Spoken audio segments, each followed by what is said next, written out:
All right. Thanks, Jeremy. Appreciate that. We're over here at the shop floor, the 3DEXPERIENCE playground, and we're just going to take a quick look around. But before we do that, we're going to have our host, Mike Buckley, here. He's here to help us out. Thanks for helping us out with explaining a little bit about the shop floor and what we're doing here. There's a lot going on, so it's helpful to have somebody like Mike to help explain some of that for us. So, Mike, what are we doing for starters here? Do you want to give us an overview first? Yeah. So this year at the shop floor, we're actually doing things a little bit different. We're actually look at this 70 by 80 space, and it's pretty typical of what Solidworks customers do, right? We have design, we have manufacturing, we have front office, and we see a lot of customers start this way and then grow. So if we look down this aisleway here, this blue area carpet is pretty much, the front office, what you'd expect to see, right? So we start with the design over here. I think you guys are already talking to Jesse and Mark. This would be typical of what they do from the design standpoint. Right, they're the Center for Advanced Design, right? Yep. Okay. So if we go through, we have an idea, we got to create it and build it, right? So that's one aspect that generally happens up in the front office area. As we look down the rest of this, we sort of cover some of the, more office management, logistics, business solution type capabilities. So if you guys want to come along, we'll go over here and we'll look at the DelmiaWorks stuff. Right. And we actually have Christina, who can explain a little bit more. Hey, I'm going to hand you this mic. Okay. If you mind talking with us a little bit about DelmiaWorks real quick? Sure, no problem. Great. DelmiaWorks is part of the Works platform, if you will, and what we're doing here is actually a full integrated ERP system for mid-manufacturing.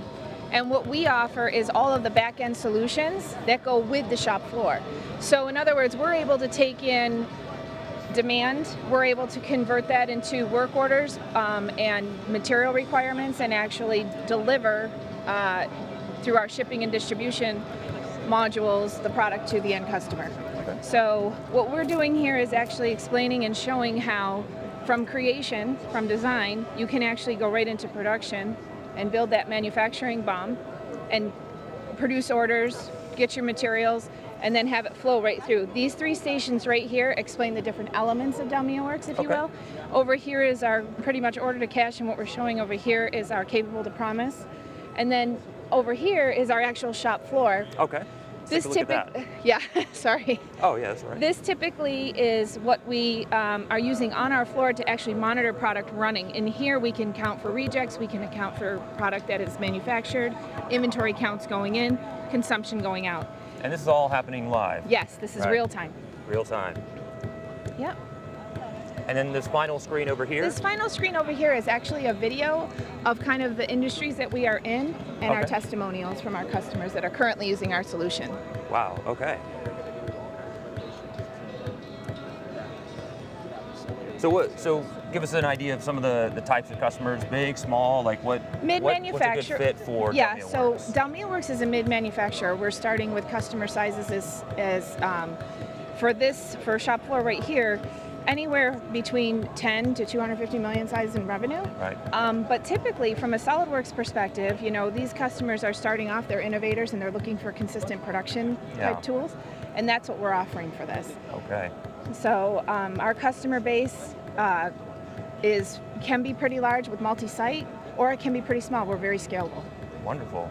Well, thank you for walking us through that. Sure. And we hope everybody will come check out DelmiaWorks. We've got a little bit more to go with Mike Buckley, so we're going to keep moving. Great. Thank you again. Thank you. Thank you. Enjoy the show. Thanks. Thank you. Okay. All right, Mike, so we saw a little bit about how we would start with some design. We've got DelmiaWorks going to help us get some live feedback on a lot of these processes, from whether it's top floor to shop floor, all that sort of stuff, of course. So let's continue down, I guess, with the carpet here. So the last part that always comes in when you're talking business solutions is people and training and skills, right? Mm-hmm. So you generally have to have the technology and the capability to educate people on how to handle some of this advanced technology we see on the other side.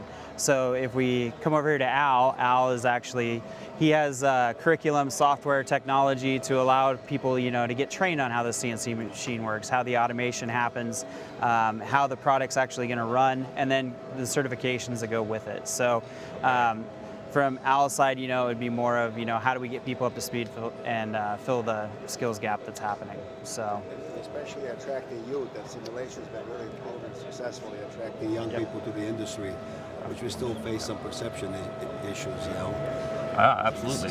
So how do we attract those young people to the industry? So develop some unique, the young people tend to have a really, usually most companies today train using all type of equipment with simulation software, they're 3D modeling, they're susceptible to the technology. We found to be really good successful rate. Plus, when we develop some certification now with a high school student that earns one of the certificates, can get 15 to 19 college credits articulated at community college. So that now answers the parents' issue. Absolutely. Yeah. And that goes along with a lot of what Solidworks is doing with like their certification program and stuff. So of course that builds a lot of incentive and brings a lot of younger people into the industry for sure. Exactly. Yeah. Well, thank you so much, Thank Al. you, sir. Appreciate that. Appreciate it. Thank you. Thank you. Thanks. So we'll actually take the next step, which is the proverbial throwing it over the wall, right? Right. So what happens a lot of time is people design parts, they come up with ideas, and then this part is the shop part. This is where everything happens and everything's done, right? Okay. So in this area, it usually gets a little gray because what communication goes from there to back here often gets lost in translation, different skill sets, things like that. However, most companies, when they start, if it's a small company like this, they start with 3D printing, right? I have an idea, I want to make a quick prototype. I don't really know how to manufacture in the high production volumes standpoint. So if we look at the Stratus's here, you guys may have seen the presentation earlier from CAD on the shin guard, right? Yeah, the shin guard, it had like a light in it, right? Right, yeah, the Iron Man looking one, Iron Man looking thing, yeah. So let's take a look over here, yeah. So the Stratus's printer is actually printing that component during the week. Wow. So we'll have cool. a copy of our own, that we can go through. Part of this process, and part of the foot on the back was a special process developed with Stratus's and Mike for how to make all of that work like it's supposed to, through simulation. Yeah. So if we look at a prototyping standpoint, here's one way to do it. Right. Over here, we're actually on that foot, we're creating a mold out of Ren board, which is a really stable product, so we can actually do a one-off mold and see how it actually runs. Okay. This machine's pretty awesome because you can do multiple material types and make everything fit together as it should. So this is there's a lot of sort of rapid prototyping going on here, like from 3D printing, which is very quick, or you could even do something like this where, like you're saying, create a mold out of it. Yep. Wow. Yep, and as you can see, the finish is really nice on that for what they're printing out. Wow. It's nice and smooth.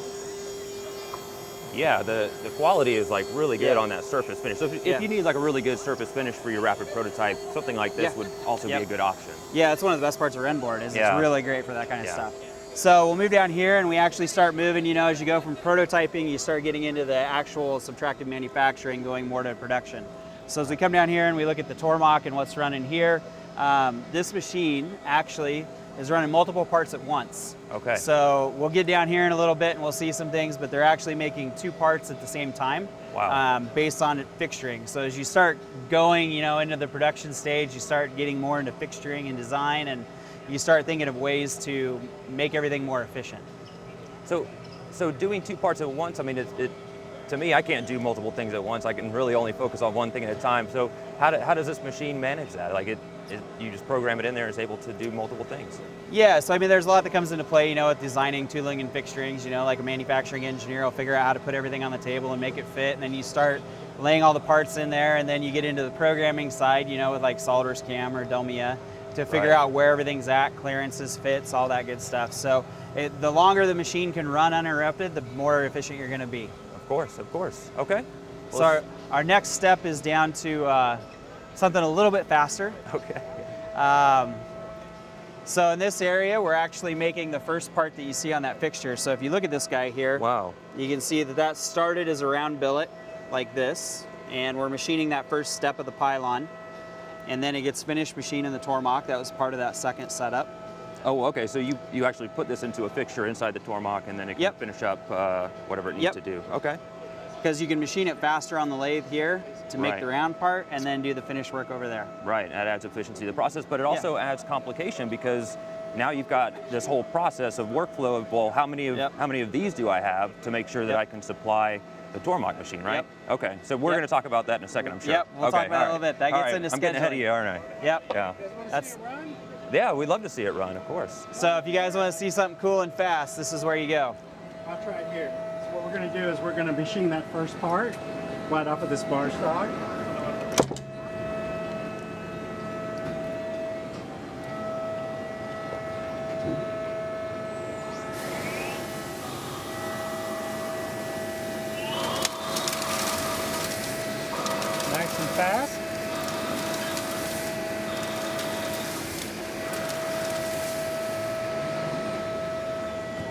going to come and finish turn it.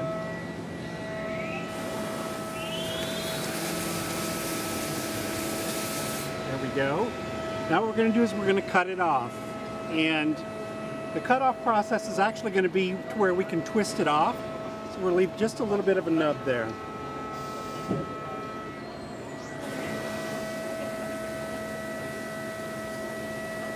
And we'll have the part ready for you here in just a minute. I just couldn't make it rock a little bit.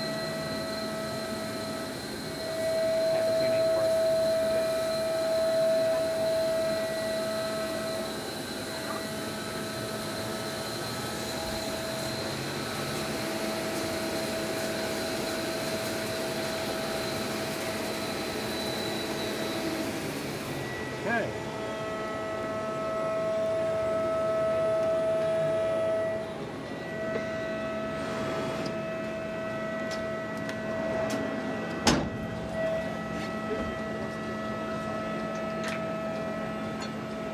And there's that finished part. There we have Wow, it. just like that. Well, thanks, John. John's actually been doing the shop floor for a long time now, haven't you, John? Number of years Number of with years, Michael. yeah. With Mike as well, yeah. Mm-hmm. Well, thank you for showing us that, John. Appreciate it. You're very That's welcome. awesome. Thank you, sir. It's my pleasure. All right. So let's continue on. We'll see more of the process. Thank you, John. So we got Sure. one last machine here this year. Okay. And this guy is actually a Fanuc 5-axis, so we're actually taking a piece of billet like this, and we start with this with a pre-machined dovetail, so everything locates and positions. Wow. And then we machine this down, and I have a finished part over there I'll show you in a second. Okay. But when this is done, we'll machine all sides of the part and be able to just break it out of the fixture. So again, the longer the machine can run uninterrupted, the more efficient we're gonna be. Okay. So this one throws a little bit more coolant. You might be able to see in there a little bit, but it's a little hard to see with all the coolant splashing around. Yeah. And you said you had a finished part that we could take a look at. We have a finished part over here. All right, well, let's go take a look at that finished part. So all the parts we've made up to this point actually have to get inspected, right? That's because it doesn't do any good to make parts if we don't know how they're inspected or if they actually meet the qualifications. So over here, these guys are actually able to take the parts and do inspection. So do you guys have one of the parts you can show quick on how you're actually using the ferro arm to inspect? Yep, absolutely. Let's do it on this guy.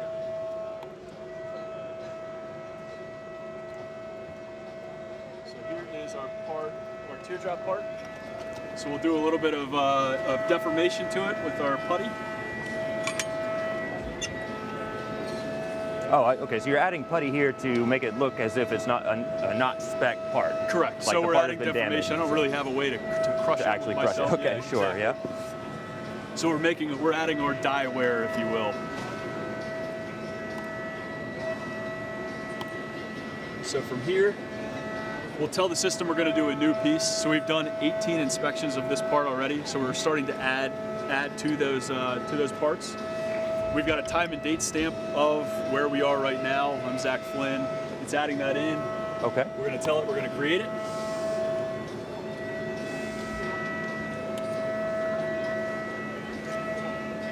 We're going to bring the arm down, do a quick pre-alignment.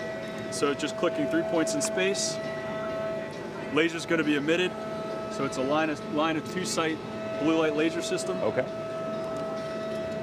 Scan the features.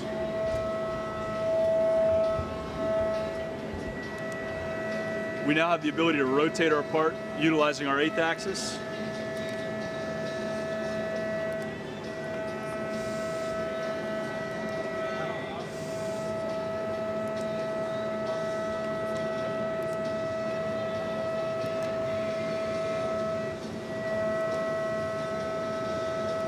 So after we're done scanning, we can always rotate around and see where we are, make sure we've captured all the information we need. As soon as we've captured it, we can end our scan, and we're done. Wow, and that was, I mean, really fast. It was kind of rotating on the screen here. I don't know if the camera saw it, but right as you were rotating it around, you could see it on the screen doing it as well. Correct. So since we've built our inspection template for this, what it's automatically doing without the operator knowing is it's extracting out several features and then aligning to those features, extracting out the other features that we were looking to capture, and then building that report. Awesome. So if we look at the screen, we can actually see the report that's been created. So I'm not interfacing with my computer, I'm just touching the arm. But what it's done is built me my color map. Wow. So we have a go, no go that's on the lower side. So our reds are high, our blues are low relative to the tolerance that we've set on the profile of the part. And we also have a rainbow color map. So our warm colors are going to be high and our cool colors are going to be low. We've also done dimensional analysis on circles and slots on the part. Again, we've already measured it. It's already there. We can go in and collect that data. And then we've pulled out statistically significant points. So I know that I've been changing this point on top with my putty over time. Okay. So since we've inspected now 18 pieces, I can actually go and push, say, surface point 4 and track where that is over time. Very cool. So now we can see how that point has changed over the magnitude of inspections that we've done. So this is a lot different than the old days of inspection where we would take our calipers and, like, Zach, hand me that prismatic part you have there. So something like this, this is something I could have inspected. I could have said, oh, I'll put my calipers in here, that sort of thing. But with a part like this, it was made on this machine, it's a lot more complex, right? So I guess it's more difficult, I would say, to actually get the appropriate inspection to make sure these parts are good, right? Correct. Okay. And the benefit you're going to run into if I laser scan as opposed to probing or using old school methodologies such as calipers is it's going to give me the ability to go back and check that part time and time again. So say 2 weeks from now we've shipped this part out, I no longer have the ability to inspect it, but a question arises. Sure. I can go into my software, check that part because I have a digital representation of it and pull the initial analysis. Well, thanks, Zach. Appreciate Absolutely. you spending Thank you some very time with much. us. Yeah. I'll hand that back to you. All right, thank you very much. Can I pick this part up? Yeah, please do. I wanted to show that off real quick to the camera there. So now this was made on this machine here. Is that right? This is the part on Oh, that's the part. Okay, sorry. I was like, that seems like stamped or something, but But okay. this has the same problems that part would have, right? Okay, here if we you go, look yeah. at that and you look at the undercuts and the curves and how it gets held, that's a pretty hard part to inspect the traditional way, right? Well, So- actually, let's back up just for a second, because even to make this part is relatively complex, right? I mean, Yeah, it has some challenges. we saw some imagery over there when we were talking to Al about how we would put this into a program so the machine could actually, Yep. grab the right tools and move the part around. So, give us a little bit of insight into how difficult something like this is to even manufacture. So the interesting thing about when you program multi-axis parts is you have access to any side or shape, right? You're right, So, yeah. so as we look at that, reachability becomes an issue, right? Because if this part machines like this and rotates up, the tool sure has to be out of the way before it comes up, That's right? Otherwise it costs a lot of money for someone to fix. Yeah. So a big part of what you look at when you look at kinematics and 5-axis programming or 3+2 programming is using the software and actually having a virtual twin of how that's going to be, how the machine's going to work, how the kinematics are going to move, and then being able to calculate that so you can see it in real time, because Right. those machines like that Fanuc Robo Drill move so fast it would crash before you even had a chance to hit the stop button. Yeah. So a big part of that is there's things that come from 5-axis. One is I can create the crazy swoopy shapes, right? I can come in and I can finish this profile off. The other part of it is if I hold this part from a block and machine it all from start to finish, I can control the tolerance and accuracy better. Yeah. So every time I take a part out and I put it in a new fixture, I have a chance for a mistake to happen, right? Sure, Things move. We're human, we make mistakes, right? So as we look at that stuff, and you were talking about the scheduling earlier, there's one last thing I want to show you. Okay, cool. So we have a couple things here, but we'll start with 3D Lean, okay? Okay, so we talked about some of the amazing technology at each station, but now this looks like we're going to talk about how it kind of all comes together, right? Yeah, so if you remember from DelmiaWorks, they talked a little bit about scheduling and how Exactly. things work, right? Yeah. Because it all has to mesh together. We have material, we have allocation, we have, when do things come and go, all of those components. But the other part that happens in the shop floor a lot, especially on this side of the wall, is what happens when we have an issue? How do we track that? Traditionally people get out a pen and paper and they start writing notes, and I don't have the best handwriting. So I take notes, and a lot of times then I can't remember what I did later, right? Yeah. So the 3D Lean dashboard is on the 3DEXPERIENCE platform, and it actually has some pretty cool tools for collaboration and communication. So if we bring up our team member area here, I can actually go through and I can create a digital sticky note. And it's all touch enabled, so I can write my notes on it. I can add it as an action item, and it drops down over here to my waiting area. Cool. I can actually click that and drag it up to a location, right? But what's cooler about it also is I made that note, so I should be responsible for it. I want to put a sticker on here because I know that I need to stop what I'm doing and fix that. Yeah. But I can also attach other things to it. So if I go to edit here, I can actually go grab an image of what I'm working on, and that can get tagged, and then I can work it through the workflows. Now, because it's on the platform, all of the data that's actually added to this is contextual. So if I go to the properties, here's all the property information that comes up, and then I can actually search that. Those notifications get tagged to me, so when I log in, I get a little notification. So instead of doing everything in paper and having, physical and digital and trying to keep track of everything, it's all right here. But the other part that's interesting about this is, as we were talking about production and scheduling everything together, through DelmiaWorks, I can connect all that in the platform here as well. Wow. So you can see here on that Tormach we were talking about, there's 2 different parts running. This is how many they're making, and is the machine up and running or not. Yeah. So this allows me to keep track of how everything works together. So that kind of goes back to that question we were talking about before, where if you have to make a part on one machine and that is supplying another one, Yep. you want to make sure that that works. But DelmiaWorks also talks about the incoming, the raw material. So Right. where the raw material starts, then it goes through every step of the process. You can follow that all here on the 3DEXPERIENCE platform. Yep. Wow. Okay, And cool. as these parts are being made, we also have to track how many parts are being made to go to each allotment, so we know when each part is done separately, even though they're ran on the same machine. You're right. The last part I'll show you here quick. Actually got 2 more parts. Okay, let's see 'em. This is exciting for me. So Good. I get to be a nerd for a second. So let's say we're communicating and collaborating. You saw this image earlier. This is the 5-axis part right here. And we've been going through some iterations in communication. I can actually bring that up and make notes on the screen. And then if I click the camera, it creates a snapshot and a version of that. So I can actually collaborate in real time here, capture every iteration that I need, and then be able to go back and reference what we did. Yep. So instead of multiple pages that all look the same, I have it actually based on the digital model. And this is available for everybody to see, or anyone that has Yep. access, or anybody on your team, depending Yep. on who you're trying to communicate with. And this happens immediately, rather than it being, in a boardroom meeting or something where somebody was out sick or whatever, and they didn't have the opportunity to be there and talk Yep. about this stuff. Everybody can be a part of the discussion because it's all connected here. Yeah.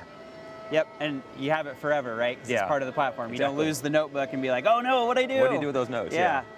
So the last part we'll show is, let's say we have multiple plants. As Christina talked up front, sometimes they work with multiple customers. I can actually click the meeting button and hit start, and if I have a camera on here, we can collaborate in real time on the same space from 2 different offices. Wow. So no more, can you share your screen, not share your screen, it's just all right there live. Well, I really appreciate you sharing this with us, Mike. I mean, it's really cool to see all this come together in the 3DEXPERIENCE platform as well. As you can see, this is a web browser. We're just running in a web browser, and this keeps everybody connected, and it keeps your whole process connected as well with all these different softwares and machines that we have on display here. So thanks, Mike. We really appreciate your time. No problem. This has been the shop floor. Thank you so much for joining us. We're going to be back for more a little bit later on.